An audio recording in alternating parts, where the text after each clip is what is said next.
calling now. Okay, there you go. So anyway, Julia was gone the other night, and it was Mabel, Hazel, and I. And when Hazel is being fed, and there's only one parent here, and someone knocks on the door and Memphis loses his goddamn mind, the only way you're going to get Memphis to be quiet is answer the door and send them away. I had Mabel go to the door and answer it. I also thought it may be Mom, and she needed help. Her hands were full or something like that. I had her open the door. She's like, I goes, "Is it Mom?" She goes, "No, it's some guy." And I was like, "Okay, just close the door." She's like, "Dad, he wants to talk to you." And I was like, "Tell him I can't come to the door because I'm feeding Hazel." And she leans out the door and she goes, "My dad can't come to the door. He's feeding Hazel and his breasts hurt." Oh my God, no. I love her.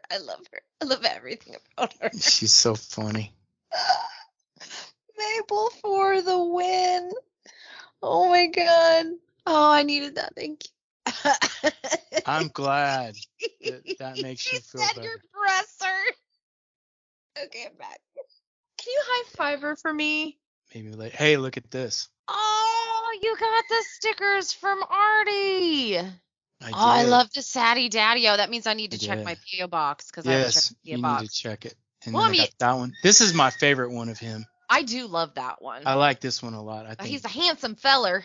He is a good-looking boy. Yes, that's awesome. I love the keychain. Hey, so do you want to hear about my trip? Ask me about my trip. Tell me about. So I know that you are a world traveler, and recently you've went on an expedition. Would you please tell us about it? Okay, you see what had happened was, well, you know the smashed toe? Yeah. It's quote unquote healed, but it still hurts sometimes. And I was having a day because I had to be on a bad day. So I had to go on a trip on a bad day. And I was sitting there, and me and my daughter were eating, and I was on the couch and a blanket over me, and I was eating. And I'm doing this new thing where I'm not dieting. I'm just like halfway through a meal. I'm like, am I still hungry? And that particular day, I wasn't hungry. So I went to get up off the couch, right? But the blanket miraculously, I'm going to have to stand up shit. The blanket miraculously wrapped around my foot and between that toe. Oh. And I went to get up, and it hurt. And it hurt like when I broke it. So, by the way, it's retaped. So I'm like this, getting off the couch. So I don't know what else to do. And I'm like, I'm going to smash my face on my solid wood coffee table. So, because here's the coffee table, and here's where my daughter's footstool is. This is important. So I go like this and reach out for both, but I had food in my hand. And I thought food or face, and I chose face. So I drop it. I just fling it, and I quickly grab myself because it was like a really slow fall, but I was trying to balance. I can't. And so I go like this, but it's really like this, and the food hits the fucking floor and then hides me right in the face. How hard did you throw that bastard down? I was choosing not to get another head injury, Brent. That's how that went down. You were choosing not to. The choice was not get a head injury. However, fate intervened. You're going to get a head injury anyway. And I might take that toe. Hi. Can you hear us? Hi. Yeah. How's it going? Great. It's been a busy fucking week, but it's but it's good. It's in a good way, you know. I think for Good. you it's been a busy life. Yeah, a busy couple of years for sure. Yeah. True story for sure. But in a good way. Oh, tired. Okay, so mountain biking will wear you out. I have her intro ready if you want me to do it. No, I'm not ready. Please wait. Damn it. What about now? Honey, shut up. Now? Mom, are we there yet? Are we there yet? Okay, introduction, please. All right, here we go. She isn't Taylor Swift. She's a boot-stomping, foul-mouthed songwriter with stories ranging from heartbreak to hookers. Now, with a record deal, this artist is poised to release her album Sticks and Stones. With us today, Trashy Annie. What's up, everybody? Hello. Hello. So you have been so busy since the last time we saw you or spoke to you, which was October when we did the live show. Oh, yeah. It's been a minute. Wow. You were one of the hardest working women, I think, ever. You have been finishing an album, touring, making videos, promoting, and still somehow managing to have a life, which you're going to have to talk to me solo on the side and explain to me how that happens. Are you tired? Yeah, I'm really fucking tired. You think I have a life outside of that? I do not. It is all of that. Yeah, I am really tired. I was just talking to somebody yesterday. The album drops. Can't remember when this is gonna air, but it will probably have dropped by the time it does. Well, right? It has been out for a week. Got it. Okay, so it's been out for a week. So yes, and I was just talking to somebody the other day, and it's kind of like Christmas, right? You get so excited when you're a kid and you wait for the greatest thing and you all this lead up, and then it's Christmas Day, and then the day after your Christmas you're just passed out with all your cool toys around you and you're like, well, now what? Now this is awesome. However, what's next? And I think that is sort of where my head is at right now, because I've got a lot of music written for the next album and probably the one after that.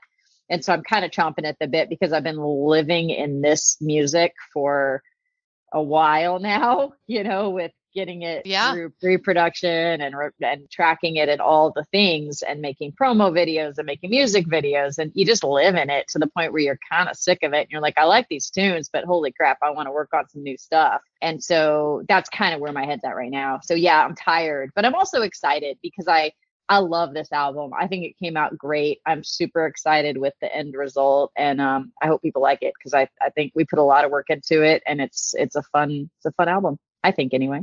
Are you gonna hit the road again after the release? I know you've already kind of been out doing stuff and touring. Are you gonna let yourself have a little bit of break and kind of enjoy the release, or are you just gonna keep rolling?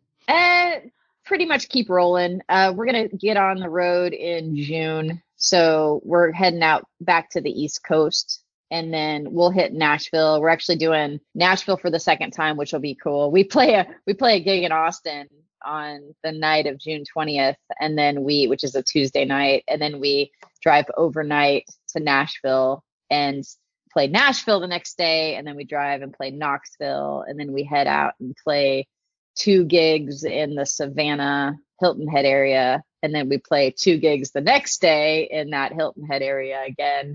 And then we hit Atlanta. And so that'll be our next run of shows. So in June. The Southeast. Yeah, it's cool. We've been out there. I don't know. I think this will be maybe the 4th time. I've been expanding the tour each time by a little bit. So we added Knoxville and we added Atlanta this time. Our last time we went out there, we played Nashville for the first time. So we're just continuing to kind of expand outward, make that little South Carolina area kind of the hub, and branch out from there and keep rolling. And we'd like to get up into the Northeast at some point, probably on maybe the next one. But yeah, it's been great. It's a fun, I love it out there. There's people really appreciate live music. They appreciate original music. The Savannah area is just a fun part of the country. I like it a lot, so it should be a fun little run. You did an AZ tour, Arizona tour, and you got to play the Yucca Tap Room, and Banditos, which is owned by Roger Klein, who was the lead vocalist of the Refreshments. So what was that like to get and play those places? Because I think you also worked with Dead Hot Workshop at one of your gigs. Yeah, I called them up because I said, we're gonna play Yucca Tap Room, and that place has been around forever in the Phoenix Tempe area. And actually the Refreshments kind of got their start there because they way back in the day used to play that club and kind of on the regular. And so it was a really cool honor to get to play at that place. It was a lot of fun. So anyway, we were looking for a couple of bands to share the gig with us, and kind of local crew. And so I called up Dead Hot Workshop thinking, they're probably going to be booked or busy or whatever. And they were like, absolutely, we'd love to do a show with you. So we had a lot of fun. It was a great show. And then, we went down to Mexico and played in Mexico for the first time. I've played there a bunch with the Peacemakers on trumpet, but I had never played with my own band. And so it was a really cool thing to get to go down there and play. We played 2 nights down at Banditos in Rocky Point, and it was great. It was packed. It was a lot of fun. Really cool. And so that's the same thing we're doing out in, we went out to South Carolina the first time, played 1 or 2 nights at a couple fun little clubs, and then started to expand outward the next time we went out there, and then so on and so forth. So that's what we'll do in Arizona too, is go back out there, play those same clubs, continue to expand, maybe play Vegas, Flagstaff, whatever. So that's kind of the plan for the next run out that way. But yeah, it was a lot of fun. I enjoyed it a lot. That's awesome. Did PH or Roger Klein jump on stage with you? No, they were, I don't even think they were in town that week. They were, Jeff was able to make the show that helped produce the album. And so it was really cool to have him there. And in fact, at one point we're on stage and our sound guy, who's at a sound booth across the room, was, I don't know where he was. He was doing something, not in the sound booth. And so I start strumming my guitar to start a song, and nothing comes out. And I'm like, I guess they had it muted at the board. And so I'm trying to start this next tune. I'm looking around for the sound guy. It's like super awkward. I'm like, Mr. Sound Guy, where are you? And I see Jeff running across the venue. He's like, I got you. Jumps behind the sound booth, that like figures it all out in like 3 seconds, and is like, okay, on with the show. And so I was very happy, to have him there for multiple reasons, but that was cool because he kind of saved the day as well. But we had a lot of fun playing that show, and it was cool to have him there. And I think the Peacemakers were on tour that week anyway, so that's a bummer. Yeah, they'll get there. We'll get to one of the shows. We'll get to do something together at some point. You're gonna probably open for them again, right? I mean, it'd be cool at some point. I'd love to get down there for Circus Mexicas at some point. We're new to that area. It's good for us to be doing exactly what we're doing now, which is going out to some of these cities where we know we have fans, because we do have a decent amount of fans and kind of growing fan base in that Phoenix area. And so continuing to build that fan base, and that way, if we get to do something like play Circus Mexicus or whatever, we can help pull people down for the festival. Because of course that's what matters, right? We want to put people on a bill together that can help each other pull fans. And so we're starting to do that in the Southwest Phoenix area. And I think that's a good thing for future opportunities. And I would love to. It'd be awesome to open for them someday and get into, maybe one of those festivals. So let's talk about the new album. Specifically, how did you come up with the name Sticks and Stones for this? Or not how, but we all have heard of Sticks and Stones, but why did you choose that name? Yeah, it took me a little while to figure out what I was going to name the album. But as I told you guys previously, I kind of gave you the backstory on the name, where the Trashy Annie name came from. And it was, a lady being mean to me on social media about the clothes that I wear being too young for me. And so that sort of sparked something in me, because initially, like I told you guys on the last interview, it was kind of heartbreaking to have somebody get on there and say mean stuff without it. They don't know anything, they don't know anything about the backstory. They don't know how much work went into all this, or how much vulnerability you put out on the table when you put your stuff out there. And to just kind of make flip remarks about the clothes you wear, it just seems so ridiculous. And so, of course, that again kind of broke my heart for like 10 minutes, until I was like, screw this lady, whatever, do what you want to do, wear what you want to wear. I don't give a shit what age you are. And so that was how the Trashy Annie name came to be. Well, then, the horrors of social media all along the way have reared their ugly head, because people will just get on and say mean stuff all the time. I get lots of, 90% amazing feedback from people, and our fans are so awesome and supportive, because most of them have been following this story and the evolution of me and of Trashy Annie all along the way, and they're just so great and supportive. But you also get these asshats who will get on there and just say whatever, trolling, and so haters. It's the worst. And who cares? I don't care. My music is not for everybody. Nobody's music is for everybody. That's fine. I don't care. But do you really need to go on and say something mean just for the sake of saying something mean? It doesn't make any sense to me. I would never do that to anybody else. And so it's always been really confusing to me that social media is like this safe place for people to be assholes to each other for no reason. So anyway, I started screenshotting the comments that people would make that were mean, and thought, man, I can do something with this. And so when it came time to name the album, I put all of the screenshots of all these horrible things people have said on the back of the album. So that's the album art. And then the front is called Sticks and Stones, and it's just a big glitter middle finger saying, Yeah, it's the fuck best. y'all.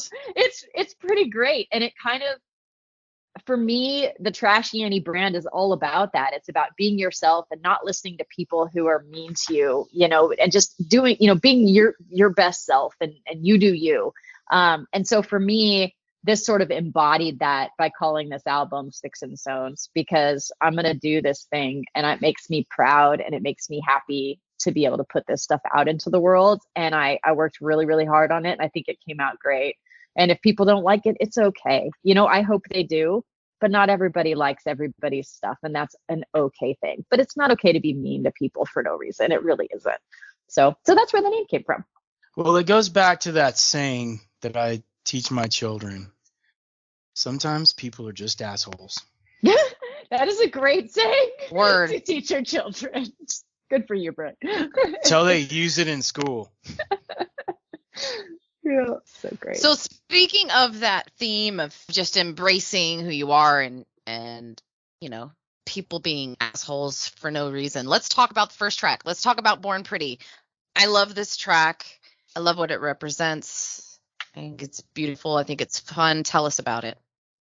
Thanks. So it's this is probably, it's at least one of my favorites on the album, if not my favorite. And I think I like the lyrics because it's just about a girl who is okay with herself. And, the lyrics are about, she's got a glass eye and a limp and little bitty titties and a gap tooth and all the things, and the boys judge her and say how you make it in this big bad city. And she says, I guess I got lucky. I was just born this pretty.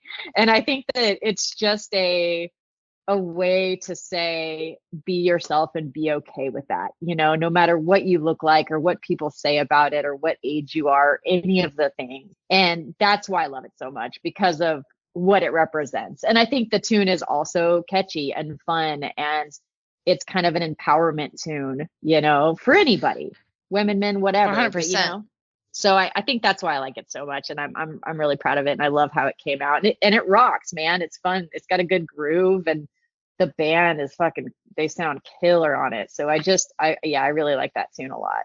Proud of it. Yeah, it's a great song. Specifically, I like the intro is pretty cool because it sounds like it has bells at the beginning of the song. Are those actual bells? There aren't. It's just a guitar at the beginning. And I don't think we did any kind of cowbell or anything like that with it. I can't remember because we did so much of it kind of in pieces. And then Jeff went and, made the magic happen, mixing everything together. And who knows what little Easter egg stuff he threw in there to kind of give it some sparkle. So it's possible. I don't think so, but it's definitely possible. And I know what you're talking about. It's got that kind of sonic sound of like a bell at the beginning. Yeah. Yeah. So I was hearing it and I was like, am I hearing this right? When I first heard it, I was like, that sounds like bells. That's kind of cool. But the riff of that song is really good too. And the guitarist gets to play, and I appreciate that. My favorite lyric, you've already mentioned some of. Unibrow longer than an old highway, lazy glass eye that keeps on rolling away, short right leg, and I got a little sway. But a girl with a limp never had a bad day. So those are great lyrics. So specifically writing that, what made you link unibrow and glass eye together? What was it about those two that you were like, this is a marriage? Glass eye. I don't know that I can tell you the answer to that. Some of those lyrics sort of come to me. The way that I write music is almost always visual. I kind of visualize a person or a scenario or something along those lines and kind of write around that concept. So in my mind, I was kind of picturing a person, right? Like a person that had an eye patch or like unibrow that she's got to shave every day or doesn't, you know, and hairy ass armpits and, you know, no bra and a wife beater. Like, I'm just picturing a person like that. It's like, fuck it, this is me, take it or leave it. And so I don't know how it all sort of came together lyrically like that, but I like that. I like those lines too. I will say I like the unibrow. And it was kind of sometimes I think about how to write a song. I'll have like a prompt, like, okay, let me see if I can write a song that has to do with a unibrow. And so sometimes you can kind of build out from there, you know, and this might have come from a little bit of that as well. Born on the corner by the city limit sign. I chip my tooth down on Hollywood and Vine. Greasy long hair, but I like the way it shines. A little bitty booty, but I shake it just fine.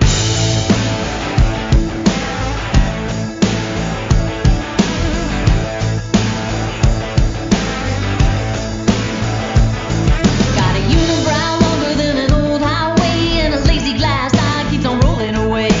Short right leg and I got a little sway, but a girl with a limp never had a bad day.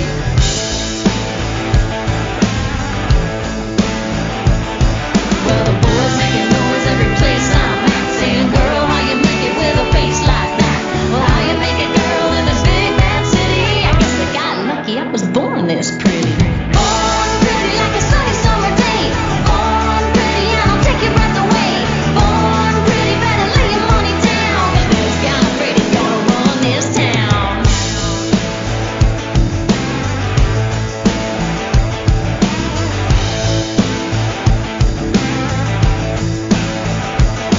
Got an old tattoo of the number 69 when I pop my cherry on the Kendall County line. Brush my teeth until my gap tooth shines. Got little bitty titties, but they taste just fine.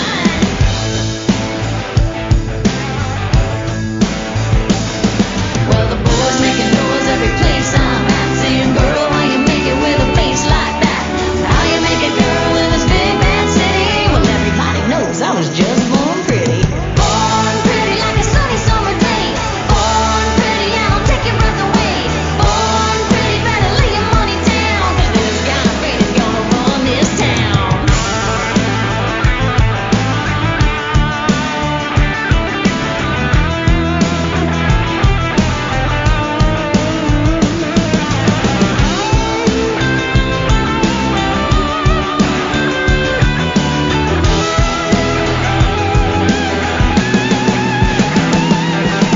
Born pretty like a sunny summer day. Born pretty and I'll take your breath away. Born pretty, better lay your money down, 'cause this kind of pretty's gonna run this town. Born pretty like a sunny summer day. Born pretty and I'll take your breath away. Born pretty, better lay your money down, 'cause this kind of pretty's gonna run this town.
That's what But- I was wondering, because I was wondering, you know, oh, I want to do something with this, and then, oh, I can add this too. Oh, and if this was going on, this could be the other thing I have going on too. So I Yeah. figured, and I was wondering, did you have anyone that you were bouncing these ideas off of, where you're like, is this funny? Is this stupid? Or did you just write it and go, I "Let's don't this"? do a lot of that because everybody's got such a different opinion about music. It's such a subjective thing. So if I listen too much about what people think, I can change what I think, and it can affect where I think the song needs to go. And so I try to get the bones of it down. I try to get the melody down. Sometimes I'll be a little bit work in progress on the lyrics, and I'll maybe send it to a person or two to take a listen, maybe some of my producers or whatever, and say, does this have bones, or do we really need to rework it? But a lot of the changes happen in pre-production versus early on, because I like to get songs in my own head where I think they should be as best as I can do with whatever's in my own brain before I take it to anybody else. And then once I get it, as it might be a little half baked still, but once I get the basic melody and as many of the lyrics as I can get, then I'll take it and say, okay, let's work it out in pre-production. And then maybe I need to go back and rework some stuff. Born Pretty actually started as a different song. It actually started as God Save the Queen, which is another tune on this album. They sort of sprouted from the same lump of clay. And so the tune for God Save the Queen, the chorus is "Let's rock." And so when I had those lyrics attached to the groove for Born Pretty, it was just too slow, because we would get to the chorus and be like, "Let's rock," and it just didn't have the same effect. And so No. So once I got into the studio, I was like, yeah, these lyrics don't go with this groove, but I can write new lyrics because I've had this idea in my head. And so I took that groove and rewrote all the lyrics for it and the melody, and used the lyrics from what it was originally Born Pretty and moved them over to what is now God Save the Queen. So sometimes that happens, where maybe the lyrics and the groove just don't quite match up, because you need to have a feel, it needs to. God Save the Queen has this "let's rock" thing. Well, that's got to be an up-tempo kind of punk kind of feeling song, and otherwise it's just not going to work with the lyrics. So there was a mismatch. So sometimes that happens. I thought I was for sure Brent would have something to say after that. I don't know why.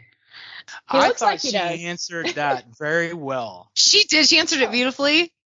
Well, I wouldn't say that. I was waiting for Brent. Well. Shut up. I was waiting for Brent to be like, "That's happened to me," but no. You just gave me the bird. What the hell's wrong with you, lady? Put your glass on back. I won't go that far. I heard it. She did okay. Her answer was all right. It's fine. Haters gonna hate. Suffice. Hey, I wasn't hating.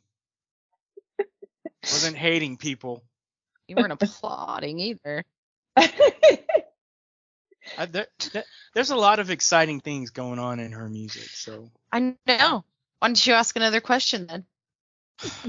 Well, we need to start talking about Drift Away, and then I can start asking questions. So let's talk about Drift Away. Tell us about that one.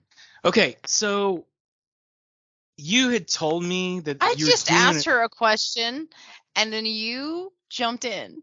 I thought you were asking me a question. Go right ahead. No, I I'm was sorry. asking her. I apologize. Please.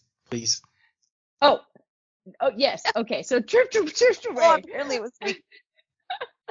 So Drift Away. I love Dobie Gray. I didn't know he didn't actually write that song. He had covered it, and that's when it blew up. And so I didn't know that either. I didn't know that actually all this time. I've been crediting him with writing the song, but he did not write the tune. So anyway, but he covered it and it blew up, and I've loved it ever since I was a kid. I used to listen to him and that song on my mom's record player when I was a kid.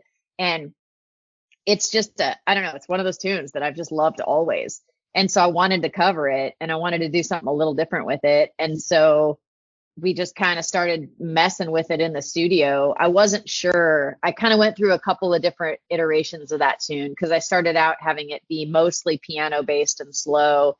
And then I was like, I feel like we could do something to speed this up, and then took it into the studio and we messed with it. And the guys were like, yeah, let's try, this. And so we went down that route, and then it came out really cool. And there's a bunch of horns that play on it. All these Arizona guys that play horns that are amazing. And PH was a big part of the reason that tune sounds like it does, because he had this kind of vision for the horn section in particular. And Jeff and I were like, yeah, horns, take them or leave them, it's fine, you know. And I always love horns because I started as a trumpet player, but I wasn't so gung-ho about horns on this tune, as ultimately it ended up being the exact right thing to put on the song. I mean, it came out so cool. So I think the horns sort of make the song, actually. So it was really cool. And I got to play piano on it, which I'm no piano player, but it was fun to get to play a little bit of keys, because I don't usually do that.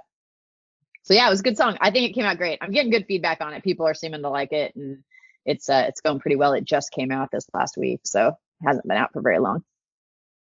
You had told me that you did a cover song, but I was not expecting, I was expecting this to be an original for some reason.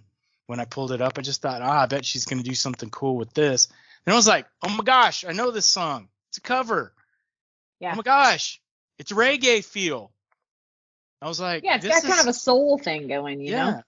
Yeah, it had just a cool thing going on, which is different than the versions I've heard of it. Because there's quite a few versions out there. So yeah, that made it different. And then the horns, like you're saying, that was kind of a cool touch, because I've also never heard horns played during that song. So that's cool. So my question is this, and this is related to songwriter publishing royalty questions. Tell us about how you chose the song, which you kind of already did. And then tell us how you're managing the royalty restrictions, rules, guidelines related to this song. Yeah, so that's a good question. And for musicians who, I never actually gotten this question from family members and stuff too. Just curious, if you do a cover song, how does that work? You know, if you're covering somebody else's tune. This is the only one I've ever done, so I'm learning as well. But my record label handles that piece of things for me. And so the way that it works, though, as far as my sort of newbie limited understanding of all of this stuff, is there are the original writer would get a little fraction of a cent, right? Because there's always this writer share of the royalties that are floating around out there, all these little fractions of pennies that, you know, people get from Spotify or whatever. And so there are performance royalties and there are writers share royalties. And so the performance is mine. And so anything related to the performance royalties come to me, but I didn't write the song. I just did the arrangement. And so the original writer of the lyrics gets a little fraction of a cent every time we play it, or it gets played on YouTube or whatever, somebody performs it out in the world. So that's how that works. And that's one thing that's been great about having a label, is that they handle collection of all of that stuff. So they'll deal with the licensing issues in doing a cover song, because you have to, you know, there's some licensing things involved with making sure that if you're going to put a video, there's sync licensing. So if you're going to put a video to that song, it's one thing to record an audio recording and put it out in the world, but if you want to put a video to it, there's a whole nother side of things that you have to deal with. And because we did a music video for it, that's a piece of what they needed to wade through and handle for us as well. So I'm not privy to exactly how it works, because they handle that piece, but that's the basic idea. Is there's just little fractions of cents floating around, and they go to the people that, you know, the person that wrote the song, the person that performed the song, and so on and so forth. I've actually been looking at that. And so if you don't have a record company, you can still record a cover like this and release it. There are ways where you can purchase credits ahead of time, so that, say you think you're going to get 5 million spins. So then you purchase those credits, you know, and then you pay for that up front. So then when it's all played, you're not directly paying for it as you're doing it. So I just thought that was interesting and wondered if that's how you went about it, or how you did not go about it. So you used a record company, which is awesome, because less work is always better. Yes, correct. And before I had a record label, I looked into all this stuff too, because I was always interested in doing the song. And so I wanted to understand it. And yeah, the Harry Fox agency, you can go in there and purchase credits for a cover song. And then, like you said, when it gets used up and you've sold X number of records or streams or whatever, and it's used all your credits, you can just go in and buy more credits. And so it's it's not a hard process. It's hard when you want to put a video to it, because if you want to put a video to it, all of a sudden you have to get a sync license, and that's a whole different thing than a mechanical license. Mechanical license covers the audio recording, sync license covers the video piece, and that part, a lot of times you have to get permission from the original author of the music, and so that can be a little bit more of a challenge. And I'm glad I don't have to deal with that part, because I don't even really know how to go about that side of things. The mechanical license is not too hard to come by. And even YouTube is interesting anyway, because a lot of times you can put stuff out there and they've already negotiated with the artist on some stuff. So it'll say, this song is, you're allowed to use this, you're allowed to put this out there in the world. And it seems like YouTube is kind of going this direction of sort of ask forgiveness, not permission. If they get on you about doing a cover song and, somebody complains and you make $1 bajillion, well, you're probably gonna have to pay some of that out. But, the chances of them getting pissy about it and shutting you down are pretty slim. Because at the end of the day, if you're doing somebody's tune, it's also getting it out there for them as well. So it really is kind of a rising tide raises all ships situation.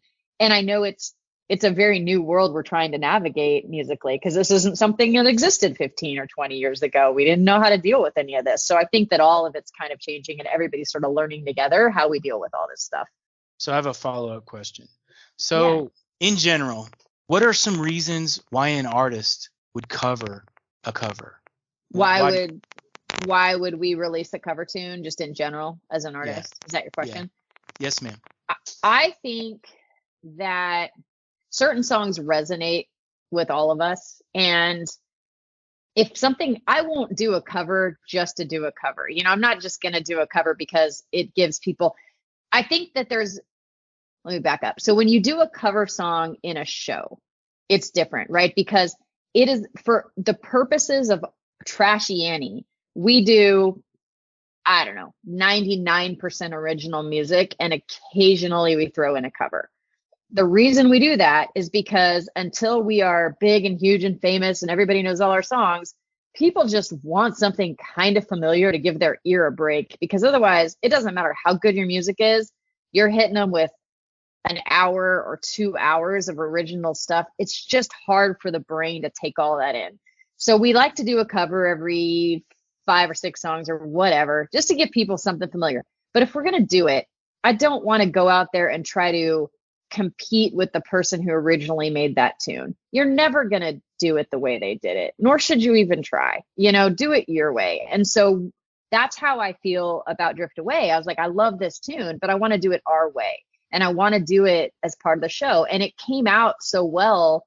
I thought, let's release this. Let's not just make this a live show tune, because I do some other covers that I'm probably never going to release. But this one was different and special enough to me, and it resonated enough with me that I wanted it to be out in the world with our version, because I think it's one people will like, and we did our own spin on it. So I think there are a lot of reasons people release cover tunes, but for me, that's why I do it. Is just this one meant something to me, and I thought we did it in a unique way, and I thought it was cool, and so we wanted to put it out there. But I do some other covers that probably won't ever end up in the studio, and I only do those because I want to do something live that people, have a little familiarity with. Day after day, I'm more confused. I look for the light through the pouring rain. That's a game that I hate to lose, and I'm feeling the strain. Ain't it a shame? Oh, give me the beat, boys, and free my soul. I wanna get lost in your rock and roll and drift away. Give me the beat, boys, and free my soul. I wanna get lost in your rock and roll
I remember when you were rebuilding your band, and you were like, Which time, dude? Which time? The like that for first the time 87th time. yeah, but at one point it was like Ace Ventura when he gets the stake through one leg and gets the stake through the other, and he's going And it's just like, what the hell? But I feel like it's been through that so many times, and I feel like this is the first time in any iteration of this band where I feel like, okay, I think this is a long-term crew that's gonna stick around for a while, because I got some guys that are they're talented and they're professional. They don't slug the alcohol on stage till they can't stand up. They know the songs. They practice at home and show up to rehearsal to brush things up instead of coming to rehearsal not knowing anything. So I'm glad I've gone through all of the other stuff for the last couple of years, because it gives me such an appreciation for real professional musicians. Because a lot of people don't treat it like a job. They show up, they drink a ton, they don't prepare, they get on stage, they kind of half-ass it. It's not that for me. I've got much bigger plans for this band than that, And so I think it's important to have people around me that feel the same way, and it feels good. We just had a really, really good show on Saturday at a really cool new Austin venue called Regal Rooms, and it was the grand opening for the venue, and it's going to be awesome. And we just had a really good show, and it felt really good to have everybody on the same page and kind of with the same goals in mind. We're always happy when we talk to people multiple times and we get to see the change and the growth. And I think you're going to do a lot of cool shit, man. I'm excited to watch it. Thank you. I hope so. I'm excited too. I don't have anything else. I'm just really happy that we got to talk to you tonight. Thank you for making time to talk to us tonight. I know we were trying to do it a little further back, but I wanted to get you before you went on the road and not have to wait till you came back. Well, I appreciate it. And I always love talking to you guys. And hopefully, we'll keep doing this and keep evolving the story together, because it's fun. And, Brent has spent a lot of time with me just talking me through a lot of this stuff. And I'm super appreciative of it, because it's nice to have mentors in this business who have done a lot of things. You need to have people that have been down all the various little roads and can share. And I want to be that for other people too, because that's how we all get better, and it's how we all, get where we want to go in this business. And so it's, we can't do it alone. So I'm just always appreciative of you guys. And Brent, you've provided me a lot of insight along the way. And so it's great to be here with you guys for sure. That was so nice. Oh, that was so sweet. It was. Don't tell anyone. I don't want the expectations to change. I want them to be down here. Expectations. All right, everybody. Thank you so much for listening to the Sound Pollution Podcast. We are excited that you joined us again. We really thank Trashy Annie for coming back to our show. She's a longtime supporter, and we love and support her, and we love having her on. Please remember to like, follow, subscribe, share, and download. Go buy the musicians' music. Go buy their merch. Buy our merch. I'm going to make new merch. You should buy that too. Go to our Patreon page. We're not trying to be rich. We would just like to not have 3 jobs. That's all. I can't think of anything else, Brent. I think you covered it all. Very good. I covered it all. I think I'm a good girl. I think you should be proud. I should be proud. I should be in bed. You should be proud. My fucking geriatric ass. All right. Make some noise.